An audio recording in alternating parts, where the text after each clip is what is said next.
বাগদা থেকে এক বাংলাদেশি অনুপ্রবেশকারী দম্পতি ধরা পড়ল।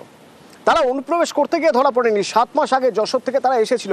তারা যখন ফেরত যেতে যাচ্ছিল সেই সময় তারা ধরা পড়ে যায়।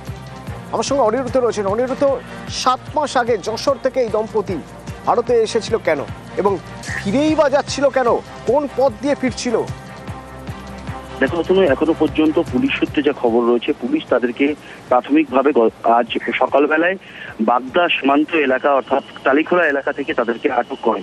পরবর্তীতে তাদেরকে জিজ্ঞাসাবাদ করে পুলিশ জানতে পারে যে এই দম্পতি 7 মাস আগে চোরা পথেই বাংলাদেশ থেকে ভারতে এসেছিল এবং ভিন রাজ্যে তারা কাজের উদ্দেশ্যে গিয়েছিল 7 মাস কাজ করবার পরে।